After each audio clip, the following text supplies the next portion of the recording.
Assalamualaikum. Lewat mana? Samping.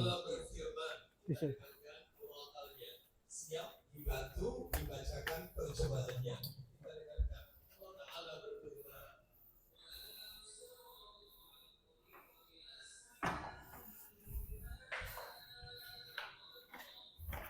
Ayatnya pendek ya. Silakan Ustaz. Dan sekiranya mereka tetap berjalan lurus di atas jalan itu, yaitu agama Islam. Nah, berjalan lurus. Andai kata mereka berjalan lurus di atas jalan agama Islam, berarti istiqomah. Lanjut Ustaz. Niscaya kami akan mencurahkan kepada mereka air yang cukup. Baik, niscaya kami akan curahkan kepada mereka air yang cukup. Maksudnya dicurahkan air yang cukup. Maka Bapak Ibu ketika baca ayat ini perlu bantuan tafsir Ibnu Katsir. Terutama di jilid 8. Ibnu Katsir jilid 8 halaman 312. Ternyata yang dimaksud dengan Allah curahkan kepada mereka air yang cukup, maksudnya Allah turunkan rizkinya. Entah itu diberikan keturunan soleh-soleha, diberikan kehidupan rumah tangga yang baik, pekerjaan yang baik, rizki yang datang dari arah yang tidak diduga-duga. Banyak, intinya dapat rezeki. Silakan panjenengan kalau nggak punya tafsir Ibnu Katsir, ketik aja di Google. Nah, itu ya. Tafsir Ibnu Katsir surat Al-Jin ayat 16. Klik keluar.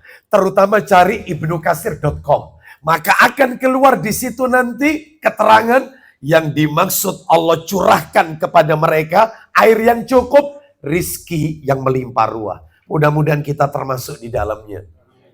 Bapak Ibu kaum muslimin dan muslimah rahimani wa rahimakumullah. Berarti ini lanjutan ya materi pada bulan Desember itu ya 2024. Kunci rizki nomor 11 adalah istiqomah. Apa sih istiqomah itu? Nah ini saya akan sedikit menjelaskan seputar istiqomah. Kalau ini tuntas, maka kita lanjutkan kunci rizki nomor 12. Baik, apa sih istiqomah itu? Baik, supaya materi kita tertata dengan baik, tidak melebar kemana-mana, maka saya bagi seputar istiqomah ini tiga bagian. Yang pertama adalah definisi istiqomah. Apa sih istiqomah? Yang kedua ini. Yang kedua adalah keutamaan istiqomah. Keutamaan. Apa keutamaannya? Orang itu kalau ajak dalam beramal, memiliki kontinuitas dalam beramal. Istiqomah. Itu yang nomor 2, keutamaan. Dan yang terakhir, yang nomor 3 adalah tips kiat-kiat supaya hidup kita ini bisa istiqomah. Apa tipsnya, apa kiat-kiatnya supaya ibadah kita ini bisa istiqomah, supaya tidak fluktuatif, naik turun. Ya. Baik, sekarang kita masuk yang pertama, ringkas-ringkas saja. Yang penting panjenengan tahu seputar istiqomah. Yang pertama, definisi makna istiqomah. Bapak Ibu sekalian, para alim ulama ketika mendefinisikan istiqomah, banyak. Saya tidak sebut semua, menghemat waktu. Saya sebutkan satu saja, perkataan para ulama yang kami nukil di dalam kitab, yaitu Bahjatun Nadhirin, Syarah Riyadhus Shalihin, yang ditulis oleh kitab Riyadhus Shalihin oleh Imam An-Nawawi rahimahullah. Ternyata di situ disebutkan, yang dimaksud dengan istiqomah, kata Imam An-Nawawi rahimahullah adalah luzumu ta'atillah. Intinya itu. Jadi istiqomah itu luzumu ta'atillah. Artinya apa? Tetap konsekuen dan konsisten dalam mentaati Allah. Yaitu intinya istiqomah. Jadi istiqomah itu konsekuen, konsisten dalam mentaati Allah. Nggak naik turun, nggak fluktuatif. Ajak lurus, ya continue dalam mentaati Allah. Sebenarnya definisi yang lain ada, definisi yang lain. Tetapi cukup ini saja mudah-mudahan mewakili dari sekian banyak definisi. Sekarang masuk yang nomor 2, keutamaan. Nah, ini yang ditunggu-tunggu. Supaya apa? Supaya kita ini bisa istiqomah.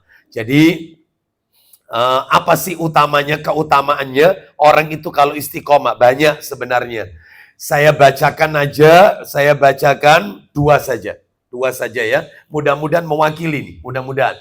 Yang pertama, keutamaan istiqomah, yang pertama adalah disebutkan di dalam Al-Quran. Kita tunjukkan dulu ayatnya, nanti kita simpulkan. Kira-kira di ayat ini mengandung keutamaan apa? Nah, itu ya. Baik, kita tunjukkan surat nomor 41, Fusilat. Kita lihat surat nomor 41, Fusilat. Ayatnya Bapak Ibu, ayat 30. Fusilat ayat 30. Kita dengarkan murotalnya, lalu terjemahannya, lalu nanti kita simpulkan. Di dalam ayat ini mengandung keutamaan apa? Orang kalau istiqomah. Allah berfirman, Fusilat ayat 30. Surat 41 ayat 30.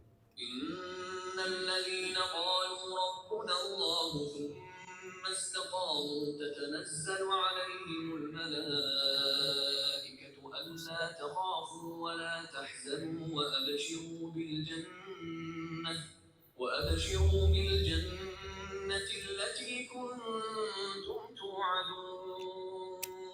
Nah, silakan. Nanti kita dengarkan perkataan ulama yang bikin kita merinding. Kita dengarkan dulu terjemahannya. Fusilat ayat 30. Tafadhal Ustaz. Sesungguhnya orang-orang yang berkata, apa itu? Tuhan kami adalah Allah. Lalu kemudian mereka meneguhkan pendirian mereka. Maksudnya istiqomah. Maka malaikat-malaikat akan turun kepada mereka dengan berkata. Lihat, orang kalau istiqomah, malaikat-malaikat turun, kita dengarkan perkataannya para malaikat. Silakan Ustaz. Janganlah kamu merasa takut. Terus. Dan janganlah kamu bersedih hati. Kemudian. Dan bergembiralah kamu dengan memperoleh surga yang telah dijanjikan kepadamu. Masya Allah. Berarti kalau begitu kesimpulannya, di surat Fusilat ayat 30 ini, orang itu kalau istiqomah dapatnya 3 dalam ayat ini ya. Dalam ayat ini. Apa itu? Berita gembira dari para malaikat. Apa berita gembiranya? Janganlah kamu takut. Janganlah kamu bersedih hati. Dan bergembiralah kamu dengan memperoleh surga yang telah dijanjikan kepadamu. Yang menarik itu Bapak Ibu, setelah saya lihat di dalam tafsir Ibnu Katsir, lagi-lagi Ibnu Katsir, jilid 5. Yang punya Ibnu Katsir jilid 5, juz 5. Halamannya 211. Begini, katanya para ulama. Juz 5, jilid 5. Halaman 211. Ada seorang ulama namanya Zaid bin Aslam. Zaid bin Aslam. Itu disebutkan di dalam tafsir Mukatsir. Apa kata beliau? Rahimahullah. Ayat ini, Fusilat ayat 30, dibaca oleh para malaikat 3 keadaan. Lah ini yang bikin merinding. Makanya tadi saya katakan ada perkataan ulama yang bikin kita merinding. Salah satunya perkataannya Zaid bin Aslam. Itu tercantum dalam tafsir Ibnu Katsir. Kata beliau, ayat ini dibaca oleh para malaikat 3 keadaan. 1, saat sakaratul maut. Jadi orang kalau nazak, orang istiqomah, nazak mau meninggal, malaikat berkata, jangan takut. Jangan bersedih hati dan bergembiralah dengan surga yang dijanjikan kepadamu. Itu 1. Mau wafat. Yang kedua, saat dimasukkan ke dalam liang lahat, kubur. Malaikat turun lagi, menyampaikan Fusilat ayat 30. Gak usah takut, jangan bersedih, dan bergembiralah dengan apa yang Allah janjikan kepadamu, surga.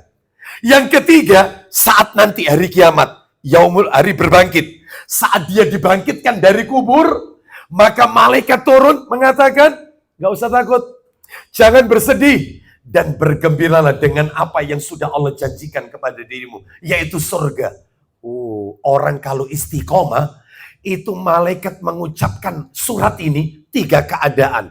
Naza, dimasukkan ke liang lahat, plus dibangkitkan dari kubur. Nanti di hari kiamat. Mudah-mudahan kita termasuk ayat dalam ayat ini, mudah-mudahan. Ya, mudah-mudahan Allah jadikan kita orang-orang yang istiqomah. Baik, sekarang yang nomor 2, keutamaan nomor 2. Tak tunjukkan lagi ayatnya. Keutamaan terakhir. Sebenarnya banyak keutamaannya. Keutamaan yang kedua, yang terakhir adalah firman Allah. Ada lagi di Quran.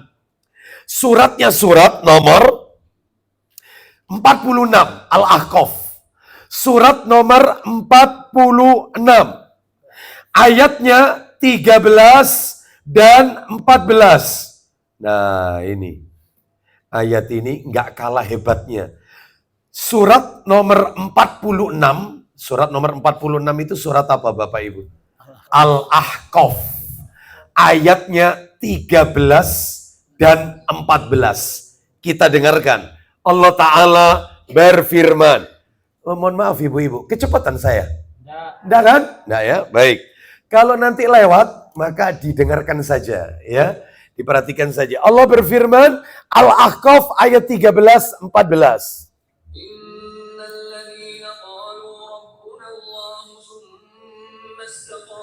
فلا خوف عليهم ولا هم يحزنون أولئك أصحاب الجنة خالدين فيها جزاء بما كانوا يعملون. Masya Allah. Kita dengarkan. Tafadhal Ustaz, silakan. Sesungguhnya orang-orang yang berkata, apa itu perkataan mereka? Tuhan kami adalah Allah. Rabb kami adalah Allah. Terus? Kemudian mereka tetap istiqomah.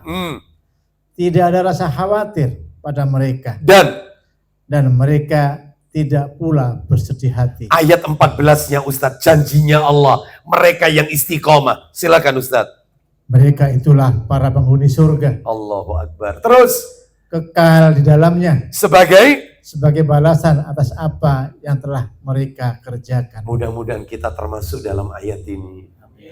Mereka adalah penghuni surga, mereka kekal sebagai balasan atas apa yang dahulu mereka kerjakan. Baik, berarti kesimpulannya ayat ini adalah orang kalau istiqomah termasuk penghuni surga.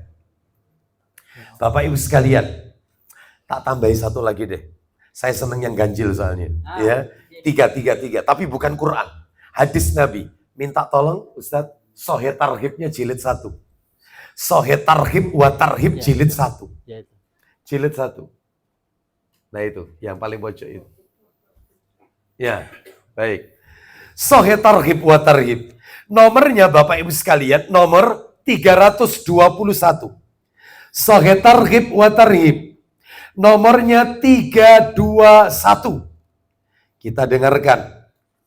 321.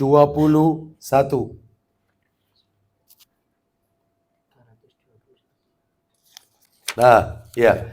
Riwayatnya riwayat Abu Dawud dan Ibnu Hibban dari Abu Umamah radhiyallahu an. Dia berkata, Rasulullah SAW bersabda, saya bacakan dulu teksnya. Siap dibantu terjemahannya. Salasatun kulluhum dhaminun 'ala Allah in asya kufiya in asya ruziqa wa kufiya wa in mata adkhalahu Allahul jannah.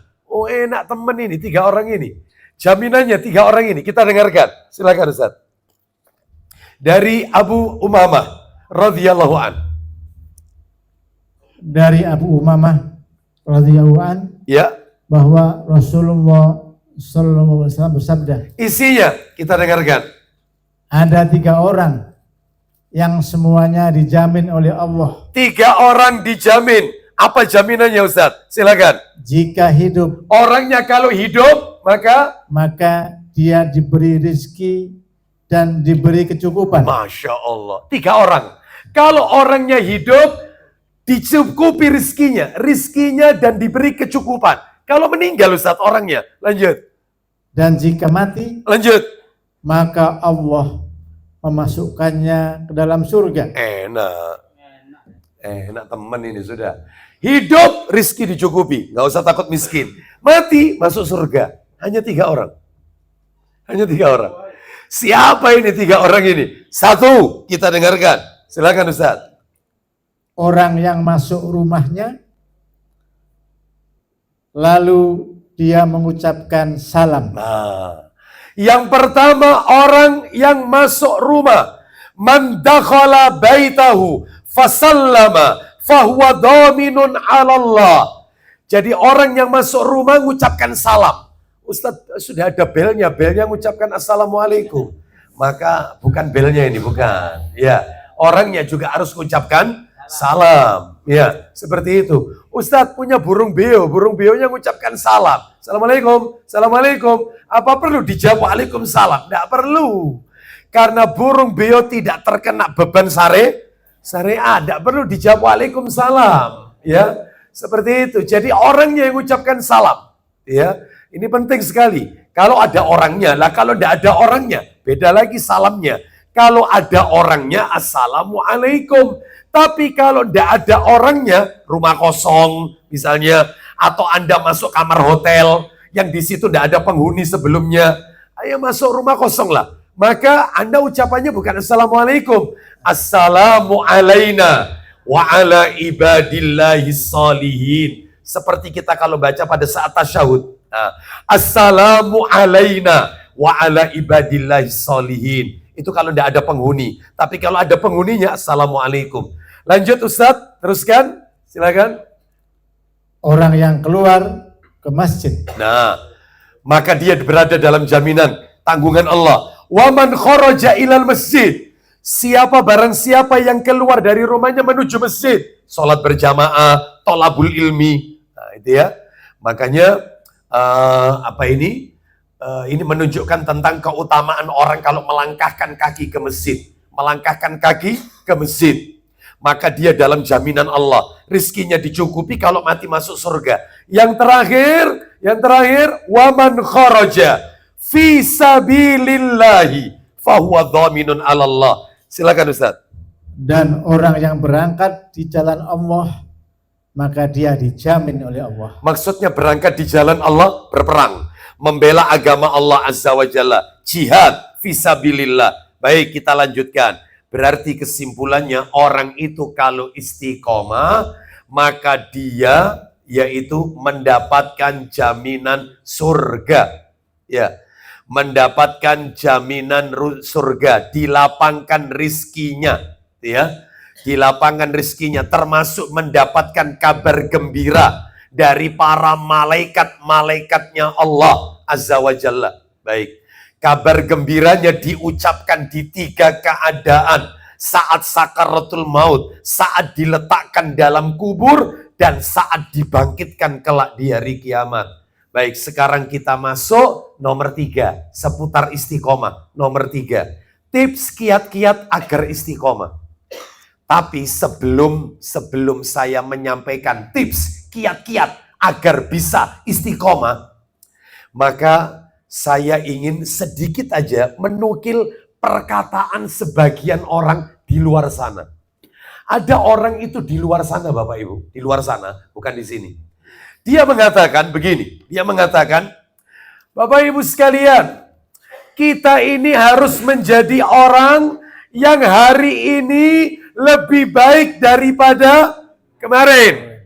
Hari esok harus lebih baik daripada. Bapak Ibu kalau ketemu orang seperti ini, tolong tanyakan sama dia, ente bisa? Anda bisa? Hari ini lebih baik daripada kemarin. Hari esok harus lebih baik daripada hari ini. Bu, Pak, yang namanya orang istiqomah, maaf, gak mungkin jalannya mulus. Seperti seorang anak yang belajar jalan. Pasti jatuh, gak mungkin.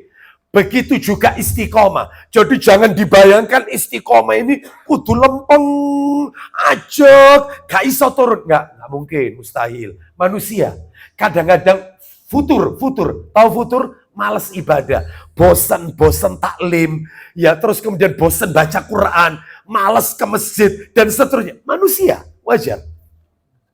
Jadi yang namanya istiqomah itu tidak harus lempeng terus. Ada kalanya kita males. Yang biasanya rutin tahajud tiba-tiba males, nggak tahajud lagi. Yang biasanya kita ini sering puasa Senin Kamis, tiba-tiba nggak puasa. Namanya manusia. Makanya Allah ingatkan kita. Makanya orang kalau ada mengatakan seperti ini, hari esok harus lebih baik lagi daripada hari ini. Anda bisa. Anda bisa. Nggak ada yang bisa. Nggak ada yang bisa. Ya, lah terus gimana? Tolong dipahami ayat Quran. Apa itu? Ayo dibuka Quran surat 41. Coba.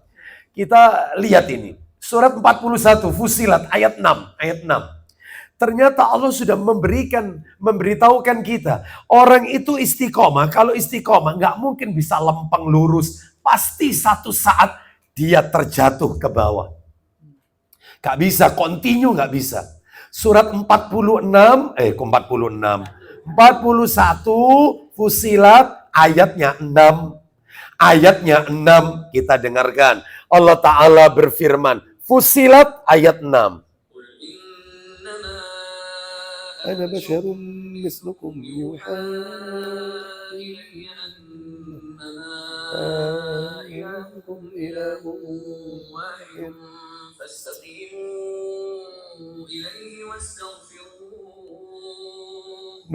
Ada firman Allah kalimat yaitu fastaqimu ilaihi wastaghfiru. Silakan kita dengarkan terjemahannya. Silakan Ustaz.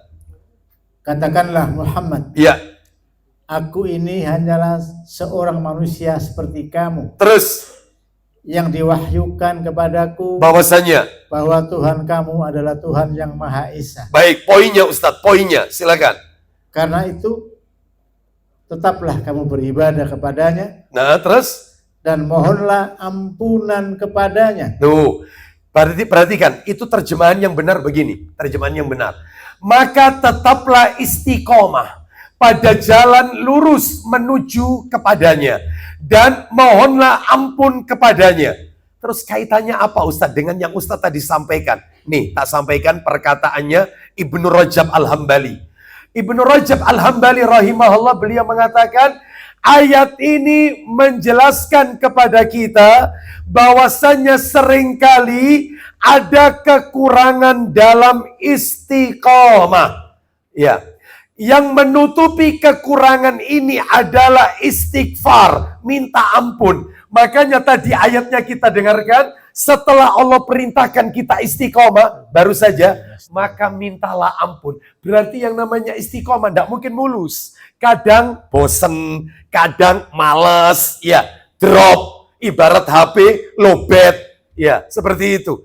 Maka minta ampun kepada Allah, istighfar. Nah, seperti itu ya. Makanya Bapak Ibu sekalian, ini menunjukkan kepada kita bahwasanya mustahil orang itu bisa lempeng terus. Anda mau tanya nih, tolong dijawab. Jujur ya, jujur. Harus jujur tapi. Jangan ada dusta di antara kita. Ya. Jujur. Tolong Bapak Ibu merenung sejenak. Ada nggak amal ibadah yang mulai panjenengan masih muda, remaja, sampai seusia sekarang, yang amalan itu tidak pernah Anda tinggalkan. Di situ aja. Itu aja. Jawab dalam hati aja. Saya yakin jawabannya kau. Tak ada. Berarti gak bisa. Hari esok lebih baik, guys. Manusia. Makanya ketika drop, bosan, futur, istighfar. Astagfirullah. Hamba minta ampun ya Allah. Hamba terjatuh lagi, bangkit lagi. Ternyata sudah lempeng, jatuh lagi. Muncul bosennya. Yang suka kena penyakit bosenan itu manusia. Kalau Allah nggak pernah bosen ngasih pahala. Allah tidak pernah kena penyakit bosen memberikan pahala. Yang kena penyakit bosenan itu manusia. Dan ketika bosen, futur, istighfar. Lanjut lagi. Begitulah manusia. Nah sekarang bagaimana tipsnya, kiat-kiatnya. Supaya ajak, tapi bukan berarti lempeng terus ya. Pasti ada kalanya terjatuh dia. Ya. Bagaimana tipsnya? kiat-kiatnya supaya bisa istiqomah. Di antara kiatnya yang bisa kami sampaikan sebenarnya banyak ya, beberapa saja. Satu, perbanyak istighfar. Perbanyak istighfar dan taubat. Istighfar dan taubat. Perbanyak istighfar dan taubat. Apa bedanya istighfar dan taubat? Ada yang tahu kira-kira? Istighfar minta ampun. Nah kalau taubat apa? Ayo, ada yang tahu? Kenapa?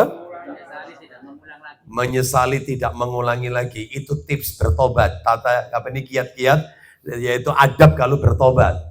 Tidak mengulangi, berjanji tidak mengulangi kembali. Bukan itu maksud saya. Apa perbedaannya istighfar dengan taubat? Jadi bedanya adalah kalau istighfar minta ampun bisa berlaku untuk kita dan bisa berlaku untuk orang lain. Contoh, ya Allah, ampuni dosa-dosaku. Kalau orang lain, ya Allah, ampuni dosa kedua orang tuaku. Rabbi firli, wali walidayya. Ya Rabb, ampuni dosaku, ampuni dosa kedua orang tuaku. Itu istighfar. Tapi kalau taubat, khusus untuk kita. Kita tidak perlu mentaubatkan untuk orang lain. Nah ceritanya. Istighfar itu kita. Sama orang lain. Bisa untuk kita, bisa untuk orang lain. Tapi kalau taubat, khusus kita. Ya Allah, terimalah taubatku. Kalau minta ampun, ampuni aku dan ampuni dosa keluarga, anak-anakku, orang tuaku, dan dosa seluruh kaum muslimin. Nah itu bisa untuk orang lain. Makanya di dalam riwayat Ibnu Majah itu dikatakan ada orang tua itu, kemarin saya sampaikan ketika kajian di Manuan Mukti ya, di Masjid Al-Muhajirin. Saya sampaikan tentang birrul walidain. Itu disebutkan bahwasanya nanti di akhirat itu ada orang tua yang derajatnya naik terus sampai surga paling tinggi. Surga tertinggi. Orang tua ini bertanya kepada Allah, "Anna hadza? Kenapa aku diperlakukan seperti ini?" Sedangkan dia merasa amalannya biasa-biasa saja. Apa jawabannya Allah? Bistighfari waladikalak. Karena anakmu suka memintakan ampunan untuk dirimu. Berarti istighfar berlaku untuk dia dan juga bisa berlaku untuk orang lain. Tapi kalau tobat khusus untuk kita. Baik, mana dalilnya? Orang itu kalau pengen istiqomah suruh istighfar, suruh bertobat. Dalilnya adalah, silakan dibuka Quran surat 11. Surat 11. Ayatnya 52. Surat 11 ayat 52. Kita dengarkan ya. Allah Ta'ala berfirman.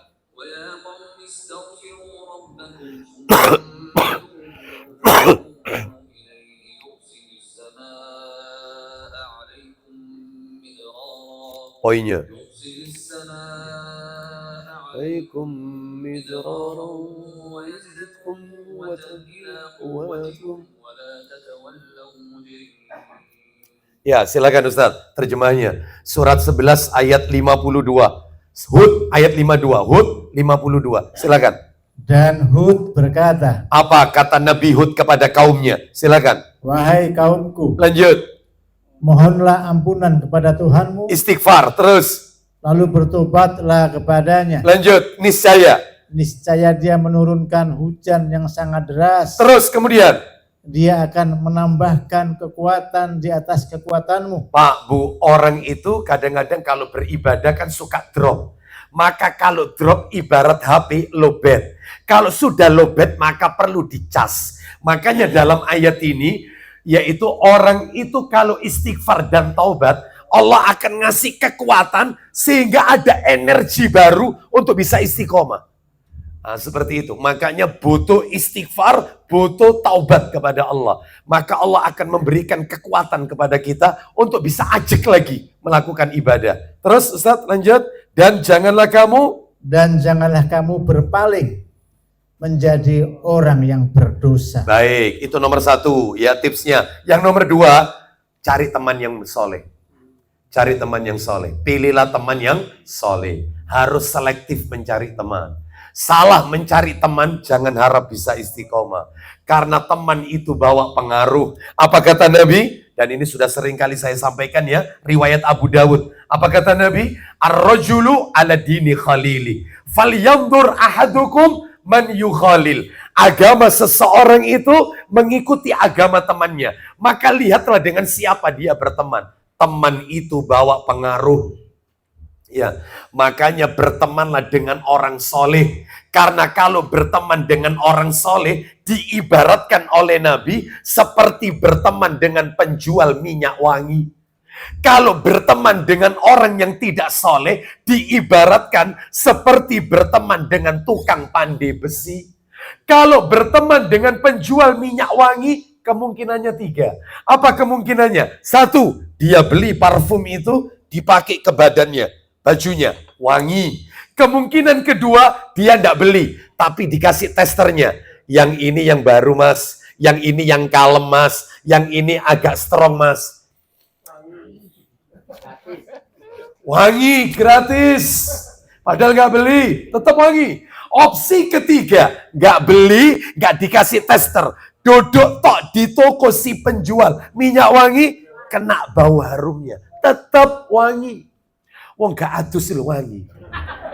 Kalau dekat toko penjual minyak wangi, kan gitu. Beda dengan berteman dengan tukang pandai besi. Opsi pilihannya cuma 2. Opsi pertama, baju kita, badan kita bau tidak sedap, bau bakaran, bau barbeque. Ya. Atau yang kedua, kita justru terkena api si tukang pandai besi tersebut. Makanya orang kalau kumpul sama wong soleh, katut soleh. Kalau berteman dengan orang yang tidak soleh, maka dia akan menjadi orang yang tidak soleh. Makanya Nabi pernah bersabda, apa kata Nabi? La tusahib illa mu'minan, wala yakul ta'amaka illa taqi. Janganlah kalian berteman kecuali dengan orang yang beriman. Dan janganlah makananmu dimakan kecuali yang memakan makananmu orang yang bertakwa. Makanya panjenengan kalau acara walimah harus selektif. Gak sembarang orang diundang itu. Lihat kata Nabi, janganlah makananmu dimakan kecuali yang memakan makananmu orang yang bertakwa. Tuh, sampai seperti itu. Ini menunjukkan kepada kita harus selektif. Baik teman media sosial, teman di lingkungan kita sekitar, atau teman-teman yang lain. Ya, maka ini harus selektif.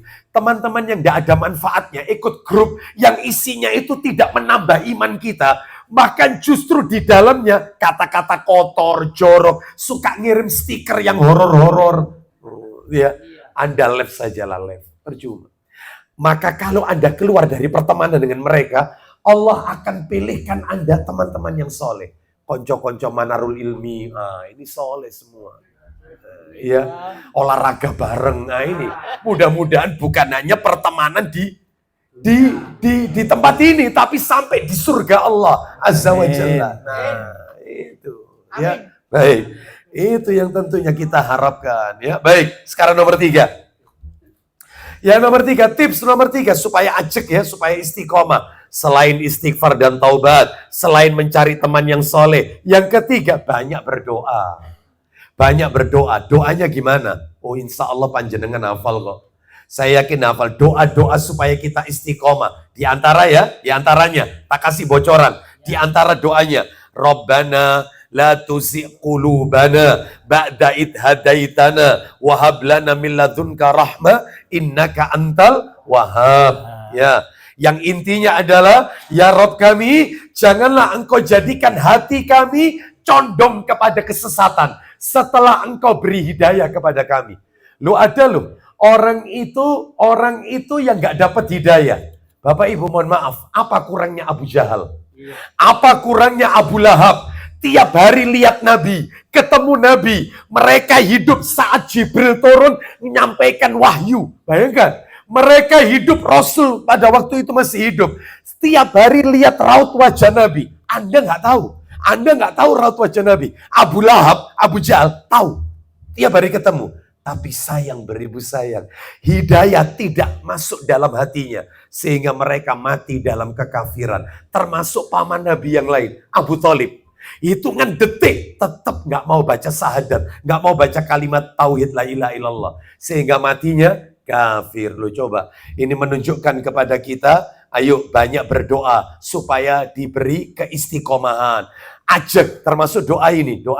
Ya muqallibal qulub, sabbit qalbi Ada lagi satunya, Allahumma musarrifal qulub sarrif anni ala ta'atik. No, itu ya. Ada lagi doa, Allahumma inni as'alukal huda wattuqa wal afafa wal ghina. Ya Allah, aku mohon kepadamu hidayah, petunjuk, ketakwaan. Terus kemudian wal afafa, terpelihara dari maksiat, ya, dan hidup berkecukupan. Wal ghina, hidup berkecukupan. Sekarang yang nomor berikutnya, nomor 4. Yang nomor 4 adalah tipsnya. Yang nomor 4, lakukan amalan itu sesuai kemampuan. Lakukan amal soleh itu sesuai kemampuan. Jangan berat-berat, Bapak Ibu. Iya. Tapi ini maksud saya ini yang sunnah loh ya, bukan amalan wajib loh ya. Jangan kemudian saya mampunya Ustadz sholat maghrib sampai isya. Gak bisa. Ya tetap 5 waktu. Ya, itu wajib. Ini maksud saya amalan yang sunnah. Amalan sunnah. Contohnya begini. Makanya kalau bisa kita ini dalam hidup, ada sesuatu yang bisa kita persembahkan kepada Allah. Sedikit tapi ajak. Ustadz, saya kalau tahajud tiap malam gak bisa, Ustadz. Gak bisa, angel. Saya ini sulit bangun malam, Ustadz. Lah Anda ini mampunya apa? Saya mampunya Senin Kamis. Ya sudah itu dok. Meskipun gak tahajud, gak apa-apa. Tapi terus, tapi istiqomah Senin Kamis. Meskipun gak tahajud. Ustadz, saya nggak mampu puasa, saya ini pekerja berat Ustadz. Lah Anda mampunya apa? Saya ini mampunya istiqomah hanya zikir pagi, zikir petang. Lakukan. Sehingga nanti meninggal ada yang bisa kita persembahkan. Ini amalanku yang istiqomah. Nah itu.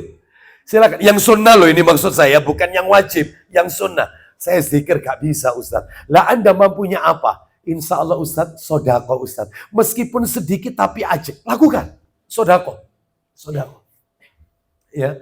Oleh karena itu, ya saya ini tidak Pak Ustadz, gak bisa sodako. Saya ini termasuk golongan orang yang tidak mampu saya ini Pak Ustadz. Lah terus panjenengan mampunya amalnya amal apa? Saya mampunya ini Pak Ustadz sering datang ke majelis taklim. Itu takut. Ada taklim di mana? Datang. Istiqomah. Nah, itu ya. Baik, mudah-mudahan Allah berikan kekuatan kepada kita. Ya. Terakhir yang kelima. Yang kelima, tipsnya sebenarnya banyak tipsnya. Jangan suka menunda ibadah, jangan suka nunda-nunda ibadah. Ya, engkau besok saja, nanti sore saja, pekan depan saja. Insya Allah bulan ngarep enggak. Sekarang. Sebab yang namanya ajal tidak menunggu waktu. Sekarang. Ya. Jadi jangan, apa kata Nabi? Ightanim khomsan qabla khomsin. Jagalah 5 perkara. Sebelum ketemu 5 perkara. Yang pertama, mudamu sebelum tuamu. Yang kedua, sehatmu sebelum mumpung dikasih sehat, manfaatkan untuk ibadah. Ya. Yang ketiga, masa lapangmu sebelum sempitmu. Yang keempat, kayamu sebelum miskinmu. Yang kelima, hidupmu sebelum matimu. Makanya saya tidak setuju kalau muncul di luar sana omongan-omongan yang menggiurkan, padahal ini salah kaprah ini. Apa kata mereka? Orang-orang di luar sana. Mereka mengatakan kecil dimanja, ya, tua kaya raya. Gimana itu ya? Oh, enggak. Kecil dimanja, ya. Apa ini? Muda foya-foya, tua kaya raya, mati masuk surga. Mustahil. Ya. Kecil dimanja, muda foya-foya, tuanya kaya raya, mati masuk surga.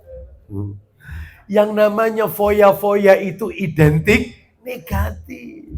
Gak ada orang foya-foya menghambur-hamburkan harta. Boros kan? Boros itu temannya siapa? Lah kok mati masuk surga itu? Gak ada, makanya jangan tergiur sama kalimat-kalimat seperti ini ya. Sekarang lakukan, mumpung masih diberi kesempatan hidup oleh Allah Subhanahu wa taala. Ya, baik. Sekarang kita masuk yaitu kunci rizki nomor 12.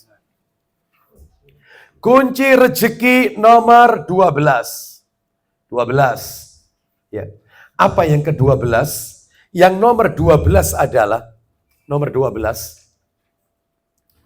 Yang ke-12 yaitu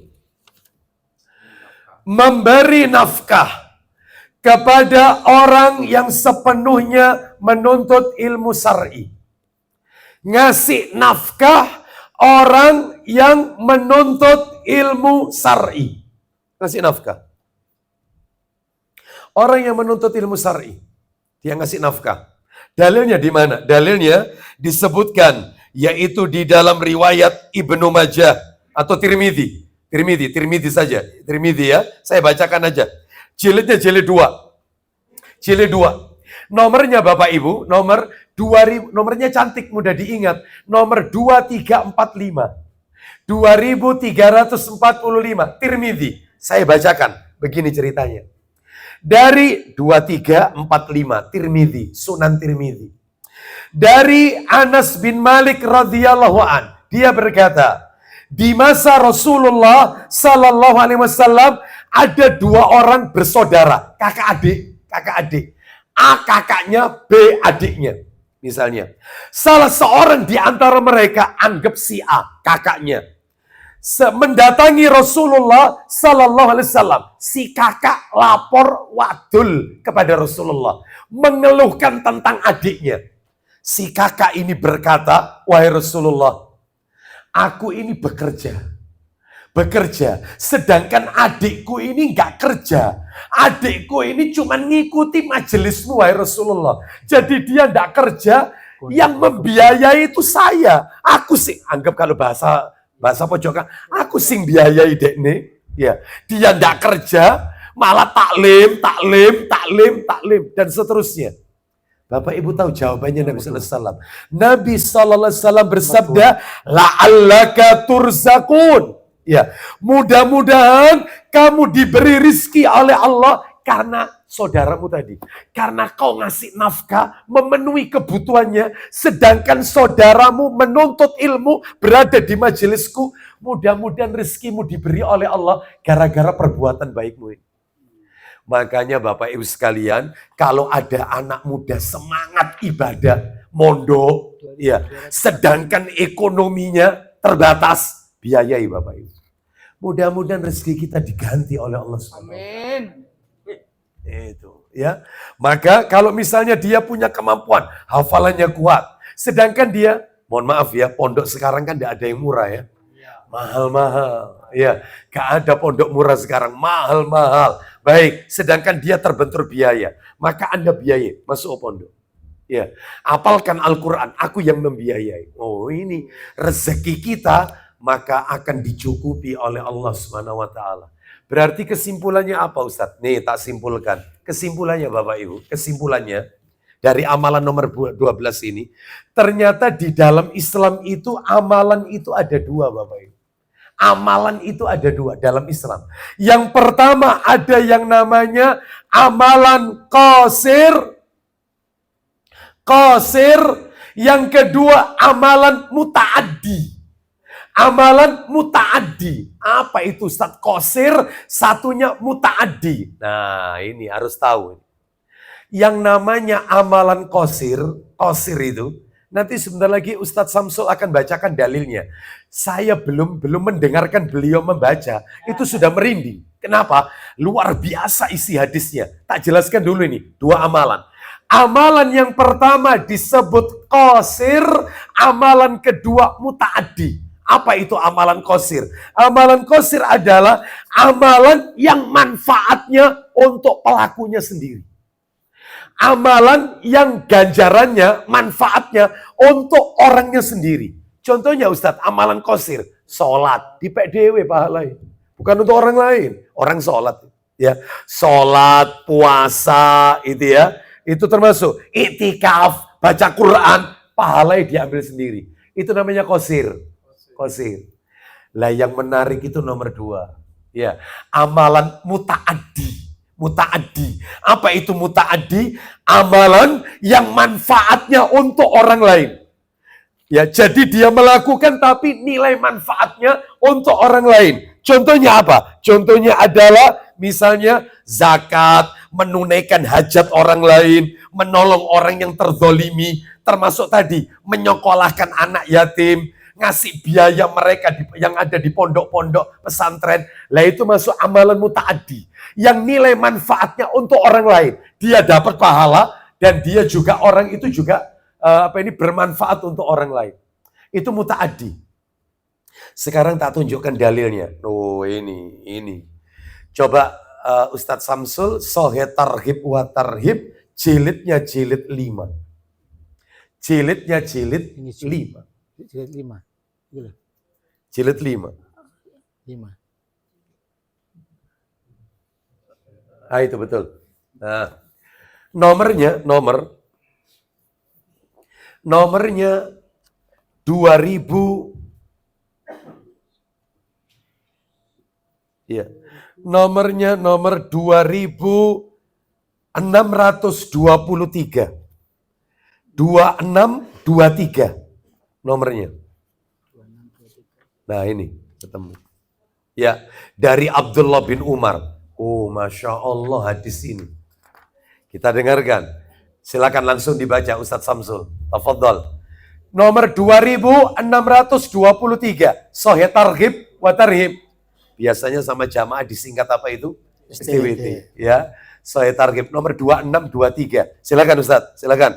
Dari Abdullah bin Umar radhiyallahu an bahwa seorang laki-laki datang kepada Rasulullah sallallahu alaihi wasallam lalu berkata. Baik, kita dengarkan perkataan laki-laki ini. Ayyun nasi ahabbu ilallah. Silakan. Wahai Rasulullah. Ya. Manusia yang mana yang paling dicintai Allah? Wahai Rasulullah, siapakah manusia yang paling dicintai Allah? Saya mau tanya sama Bapak Ibu, yang penting dalam hidup ini dicintai Allah atau mencintai Allah? Dicintai Allah. Ini orang ini tanya, siapakah manusia yang paling dicintai Allah? Lanjut. Dan amal apa yang paling dicintai Allah? 1 manusianya, 2 amalannya. Siapa manusia yang dicintai Allah? Yang nomor 2, amalan apa yang dicintai Allah? Silakan Ustadz, lanjut. Maka beliau bersabda. Jawaban yang pertama Ustadz, untuk manusia yang dicintai Allah Ustadz. Silakan.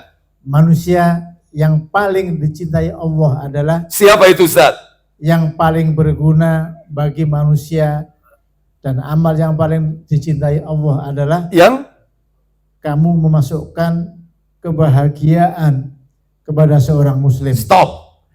Manusia yang paling dicintai oleh Allah adalah mereka yang bermanfaat untuk manusia yang lain. Khairun nas anfa'uhum linnas. Sebaik-baik manusia yang bermanfaat bagi orang lain. Itu manusianya. Lah kalau amalannya kata Nabi yang paling dicintai Allah adalah engkau memasukkan kebahagiaan kepada saudaramu sesama muslim. Lanjut. Apalagi Ustadz? Amalan yang dicintai. Kamu menghilangkan kesulitannya. Terus melunasi hutangnya. Loh, itu amalan yang dicintai itu. Ngelunasi utang orang lain. Ya, kira-kira sanggup kita? Ya. Kita lanjutkan. Teruskan. Apa lagi Ustaz? Atau menghilangkan rasa laparnya. Kau hilangkan rasa laparnya. Itu semua amalan muta'addi. Yang pahalanya atau manfaatnya untuk orang lain. Jadi bukan dipek sendiri, tapi untuk orang lain. Teruskan. Dan sungguh lah ini. Di sini poinnya. Aku berjalan bersama seorang saudara. Terus. Untuk menunaikan satu kebutuhan. Terus. Itu lebih aku sukai. Daripada aku beritikaf di dalam masjid ini. Apa itu masjidnya Ustaz? Masjid Madinah. Selama berapa lama Ustaz? Selama 1 bulan. Lihat.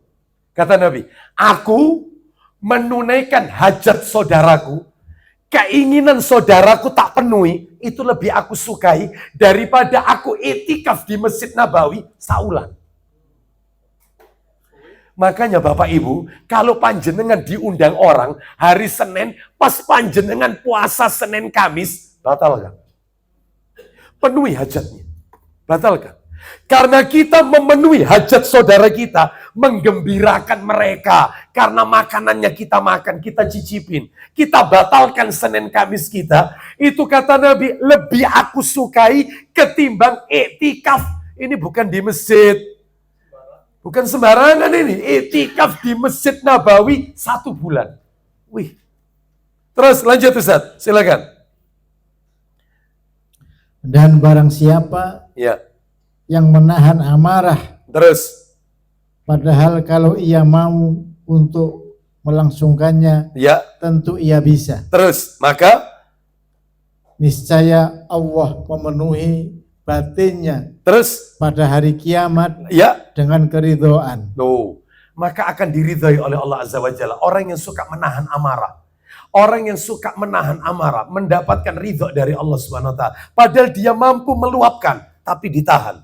Makanya Nabi ketika bertanya, siapakah di antara kalian yang tahu jawara jagoan sejati? Siapakah? Katanya para sahabat, jagoan sejati adalah mereka yang bisa mengalahkan musuh-musuhnya.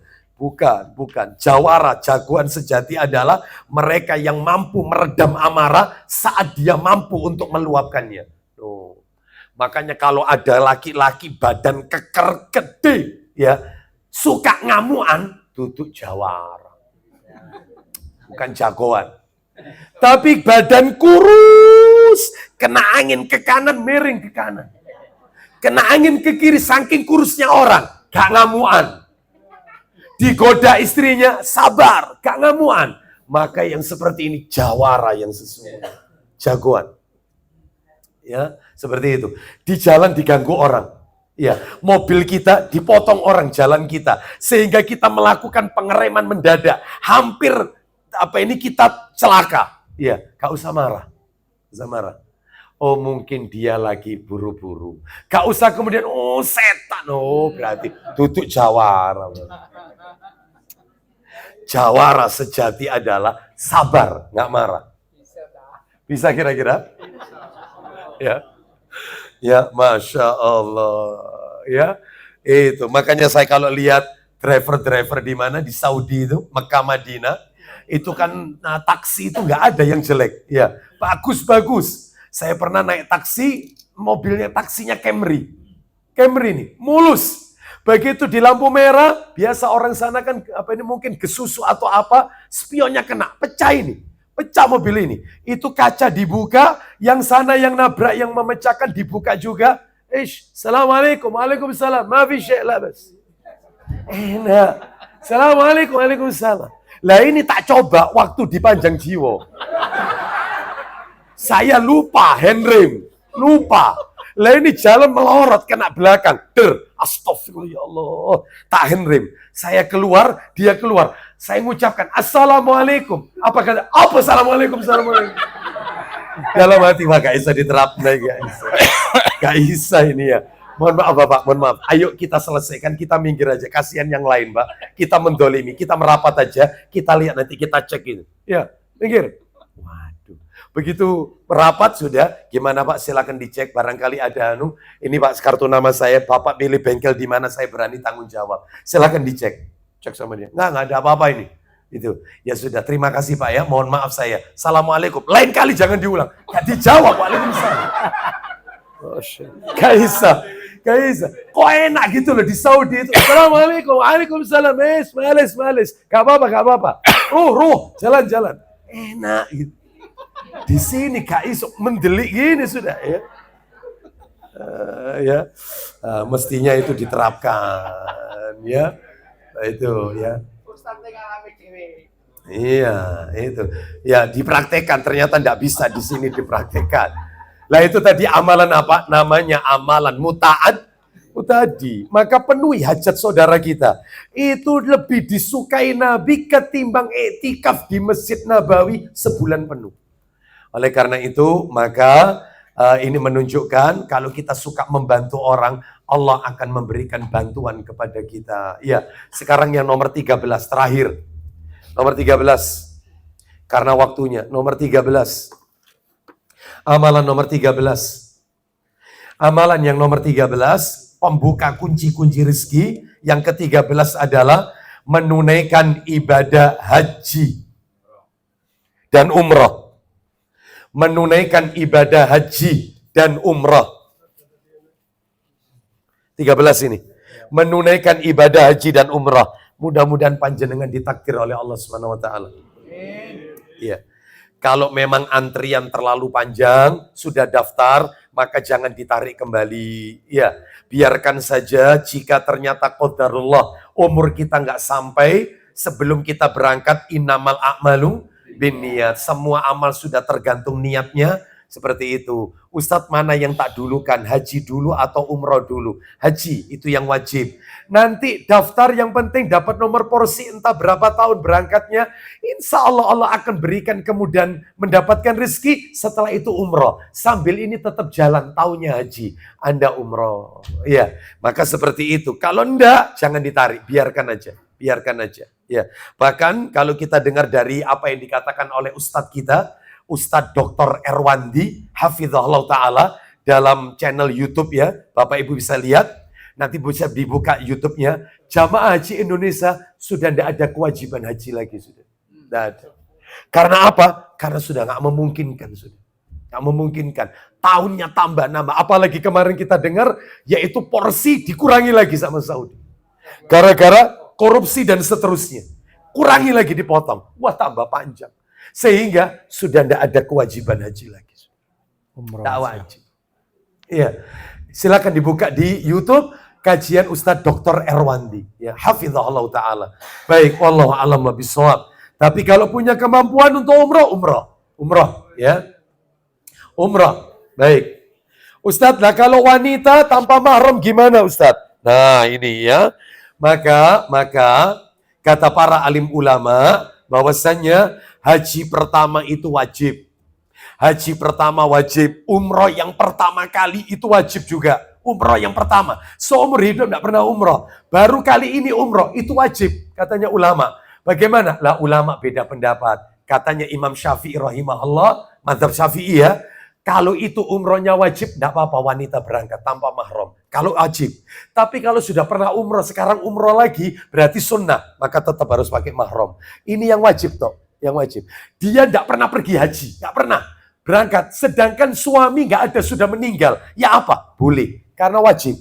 Tapi kalau dia haji kedua, haji ketiga, tetap pakai mahram. Ini yang boleh itu, yang apa ini? Yang pertama. Itu mazhabnya siapa tadi? Syafi'i. Wallahu a'lam bishawab. Ya, ini terjadi perbedaan pendapat saja. Baik, kita mana dalilnya? Orang menunaikan haji dan umrah, rizkinya dicukupi oleh Allah. Dalilnya adalah, minta tolong Sahih Targhibnya, jilid 3. Nomornya, jilid 3. Nomornya 1105. 1105. Riwayat Tirmidzi dan Ibnu Uzaimah. 1105. Kita dengarkan ya dari Ibnu Mas'ud radhiyallahu anhu, dia berkata, Rasulullah SAW bersabda, tabi'u bainal haji wal umrah fa innahuma yanfiyanil faqra. Ya. Wadzunuba kama yanfil kiru khabasal hadid. Silakan. Dari Abdullah bin Mas'ud, yaitu Ibnu Mas'ud. betul. Radhiyallahu anhu, dia berkata, Iya. Rasulullah SAW bersabda, Isinya, hubungkanlah atau jadikanlah saling menyusul ya haji, antara haji dan umroh. sertakan haji dan umroh. Ya, terus kemudian, Karena keduanya dapat menghapus kefakiran. tuh, menghapus kefakiran. Nggak mungkin fakir. Allah berikan rizki. Terus lanjut, dan dosa-dosa sebagaimana sebagaimana udapan. udapan ya. Ya, udapan itu. Sebagaimana udapan tukang besi. Ya, udapan menghilangkan karat besi. Seperti itulah dosa dihapus oleh Allah Azza wa Jalla. Makanya rata-rata jamaah haji kita itu biasanya hajinya haji tamatu. Tamatu itu plus umroh. Ya, umroh dulu baru haji. Umroh dulu baru haji. Nah, begitu ya. Jadi umroh dulu baru haji. Makanya tahallulnya 2 kali. Tahallul, potong rambutnya 2 kali. Rata-rata jamaah haji kita, baik yang gelombang 1, gelombang 2, rata-rata tamattu. Dan Bapak Ibu kalau bertanya, Rasulullah itu ketika masih hidup Ustadz, Nabi itu hajinya apa? Kiron, ifrod, atau tamattu? Kan haji macamnya 3. Ada haji kiron, ada haji ifrod, ada tamattu. Jawabannya tamattu. Haji tamattu itu haji paling sempurna. Umroh dulu baru haji. Dan jamaah haji kita semuanya pakai tamattu, rata-rata. Ya umroh dulu, setelah itu nunggu tanggal 8 Zulhijjah masuk ke Mina. 9 Zulhijjah Arafah, malamnya Musdalifah. Ya. Terus kemudian 10 Zulhijjah lempar jumrah Aqabah. Dan seterusnya tawaf ifadah selesai. Sampai kemudian nafar sani. Wallahu a'lam bishawab. Jadi intinya kalau punya rezeki, Bapak Ibu tolong dicelengi aja menunaikan umroh ya. Maka rezeki kita akan diganti oleh Allah Subhanahu wa taala. Makan kata Nabi, la tushaddur rihal illa ila salasati masajid. Jangan capek-capek, jangan susah-susah melakukan perjalanan jauh kecuali di 3 masjid. Apa 3 masjid itu? 1, Masjid Hada, masjidku ini. 2, wa Masjidil Haram di Mekah. 3, wa Masjidil Aqsa, Palestina, Baitul Maqdis. Makanya kalau punya rezeki, pergilah di 3 masjid ini. Tapi kalau Palestina belum memungkinkan, ya Mekah, Madinah. Maka setiap yang kita belanjakan di 2 tanah suci ini, diganti oleh Allah rezeki kita. Gak ada ceritanya orang pulang umroh, hidupnya miskin. Gak ada. Tidak ada ceritanya orang pulang haji, hidupnya miskin. Gak ada. Ya, oleh karena itu, ayo semangat untuk nyelengi, maka Allah akan berikan kemudahan untuk bisa menunaikan ibadah umroh. Gini Bapak Ibu, mohon maaf. Bapak Ibu dalam bekerja, tolong orientasinya jangan seperti orang-orang kafir. Orang kafir itu cari duit, kepala jadi kaki, kaki jadi kepala, banting tulang peras keringat. Orang kafir untuk mengumpulkan dunia.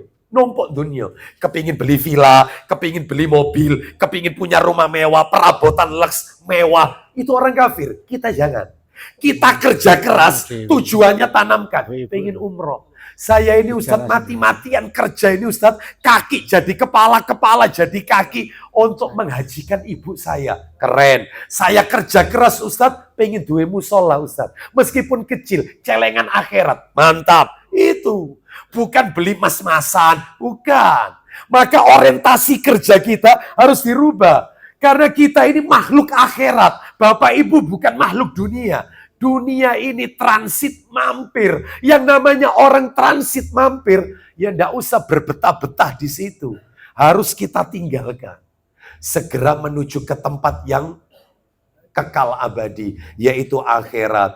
Makanya kumpulkan, nyelengi dalam rangka untuk apa? Menunaikan haji atau umrah. Mudah-mudahan dimudahkan oleh Allah Subhanahu wa taala. Demikian apa yang bisa kami sampaikan. Semoga menjadi tambahan ilmu yang bermanfaat. Tinggal 3 poin saja.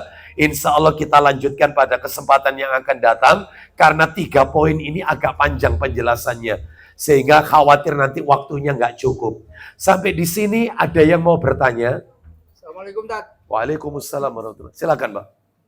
Tadi tuh saya dengar masuk rumah itu baca Assalamualaikum atau Assalamualaikum warahmatullahi wabarakatuh. Ya. Nah, Ustaz tadi Assalamualaikum tok. Ya. Yang sempurna di mana itu? Baik, nah. Jadi begini, Bapak Ibu sekalian. Tentang ucapan Assalamualaikum. Disebutkan dalam kitab Sahih Targhib wa Tarhib jilid 5 tentang masalah salam. Ada orang mendatangi Nabi. Orang ini mengucapkan salam, Assalamualaikum. Dijawab sama Nabi. Lalu orang itu duduk, kata Nabi, 10 pahala. Datang orang kedua, Assalamualaikum warahmatullah.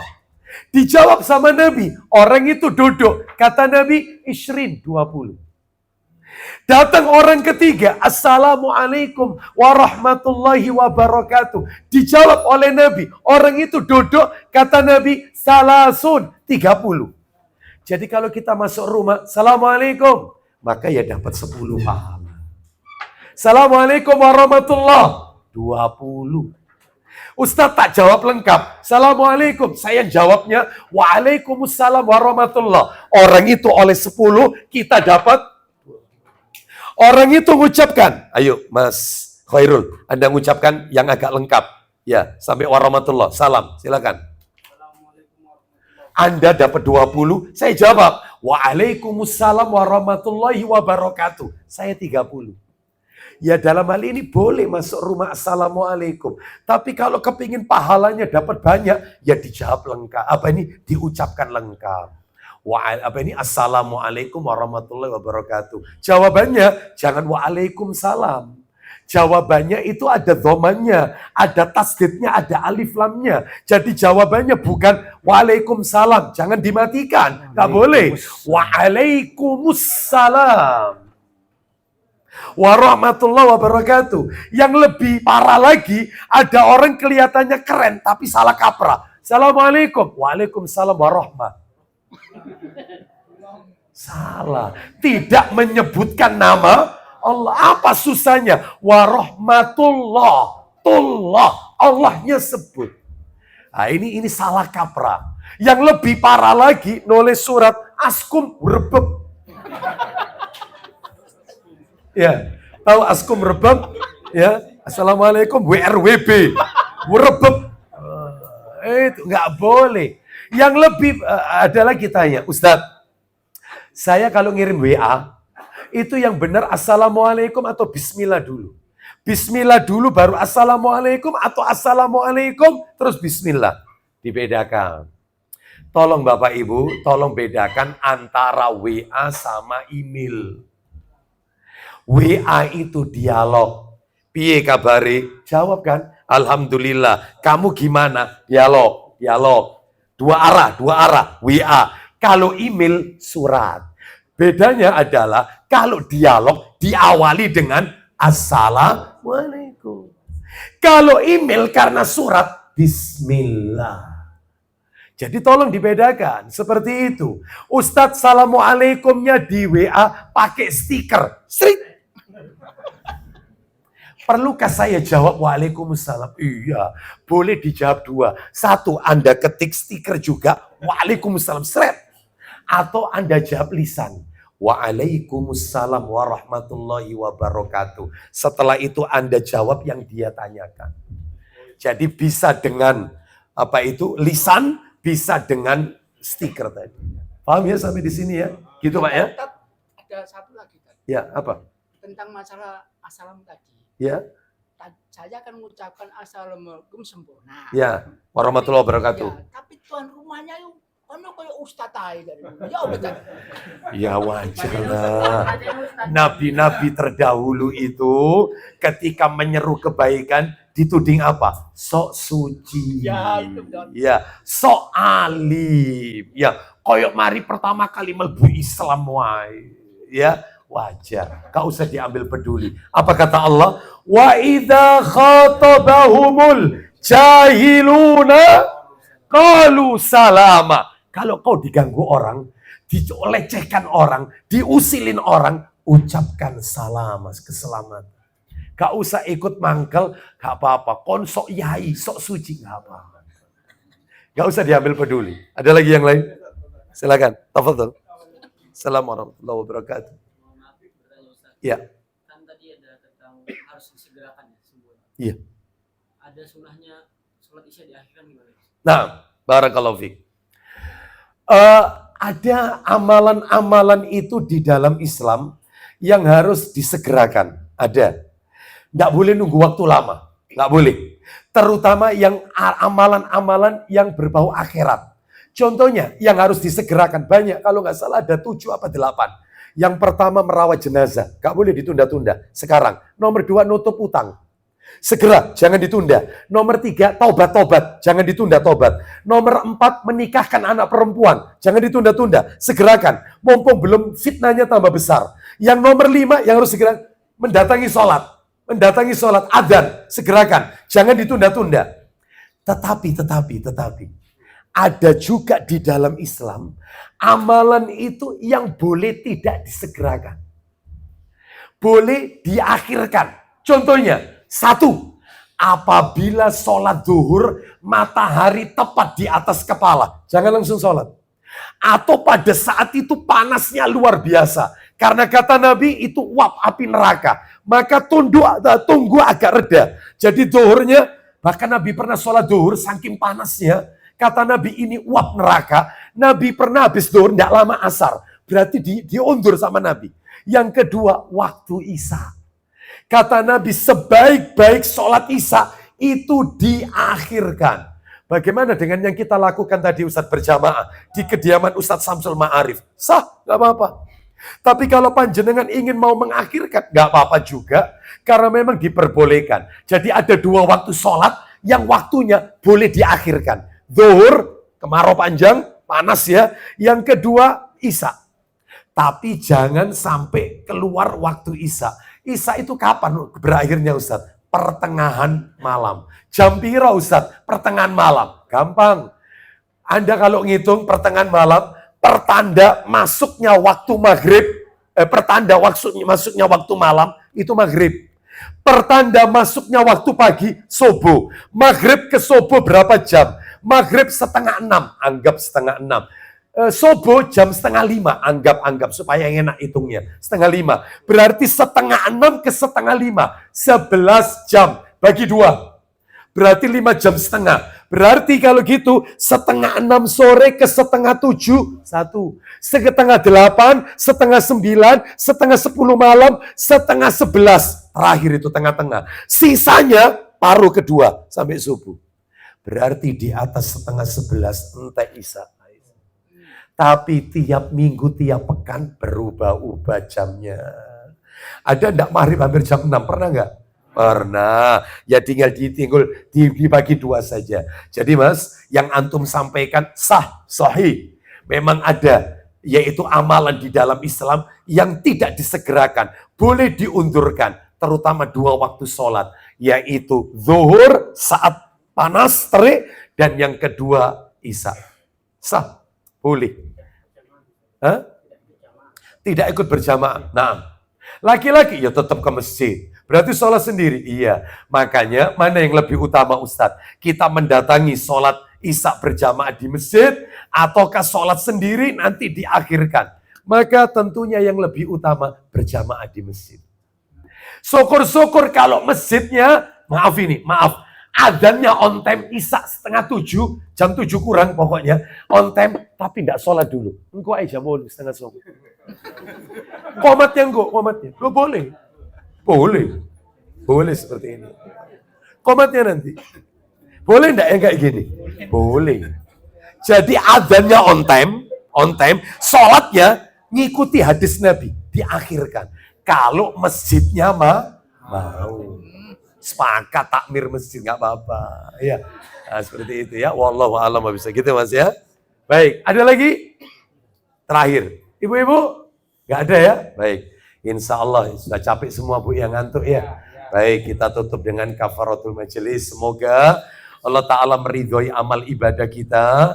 Semoga Allah menjadikan kita orang-orang yang istiqomah dalam mentaati Allah dan Rasulnya Sallallahu Alaihi Wasallam. Sehingga kita berdoa semoga ujung kehidupan kita Allah wafatkan husnul khatimah.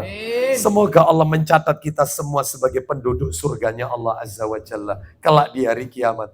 Kita tutup wassallallahu ala nabiyyina wa ala alihi washabihi wasallam. Subhanakallahumma wa bihamdika asyhadu an la ilaha illa anta astaghfiruka wa atubu ilaik. Wa akhiru da'wana anil hamdulillahi rabbil alamin. Assalamualaikum warahmatullahi wabarakatuh. Waalaikumsalam warahmatullahi wabarakatuh. Afan, Ustaz.